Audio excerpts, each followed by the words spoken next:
ভারতের মুম্বাই ঘেরাও করতে রোড মার্চ করেছে হাজার হাজার ভারতীয় মুসলিম। অল ইন্ডিয়া মজলিসি ইত্তেহাদুল মুসলিমিন দলের সাবেক সংসদ সদস্য ইমতিয়াজ জলিলের নেতৃত্বে এই কর্মসূচি পালিত হয়েছে। ২৪ সেপ্টেম্বর ভারতীয় সংবাদ মাধ্যম টাইমস অব ইন্ডিয়ার এক প্রতিবেদনে এ তথ্য জানানো হয়েছে। প্রতিবেদনে বলা হয়েছে, ভারতের মুম্বাই ঘেরাও করতে রোড মার্চে বিভিন্ন রাজনৈতিক দল ও সামাজিক সংগঠনের নেতাকর্মীরা অংশ নিয়েছেন। ২৩ সেপ্টেম্বর সন্ধ্যায় তারা শতাধিক গাড়িতে মহারাষ্ট্রের ছত্রপতি সম্ভাজিনগর থেকে মুম্বাইয়ের উদ্দেশ্যে যাত্রা শুরু করে।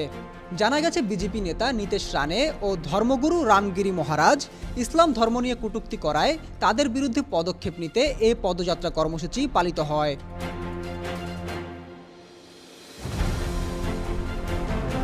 প্রতিবেদনে বলা হয়েছে, হাজার হাজার মুসল্লির এই রোড মার্চ মুম্বাইয়ের উদ্দেশ্যে যাত্রা করলে পুলিশি বাধার কারণে মুলুন্ডু টোল প্লাজায় পৌঁছে জেলা কালেক্টর ও অন্যান্য প্রতিনিধিদের কাছে তারা অভিযুক্তদের বিরুদ্ধে পদক্ষেপ নেওয়ার আবেদন জানান।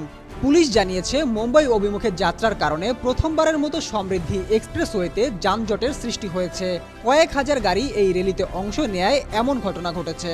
অল ইন্ডিয়া মজলিসি ইত্তেহাদুল মুসলিমিন দলের সাবেক সংসদ সদস্য ইমতিয়াজ জলিল এই রোড মার্চ থেকে রামগিরি মহারাজ ও নীতেশ রানেকে গ্রেপ্তারের আহ্বান জানিয়েছেন। প্রতিবেদনে বলা হয়েছে, পুলিশি বাধার কারণে তারা মুম্বাইয়ে প্রবেশ করতে পারেনি।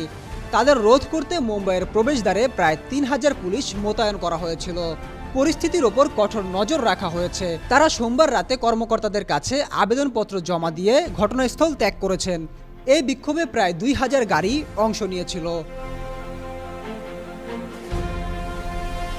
আলিফ মিয়া, মেট্রো টিভি।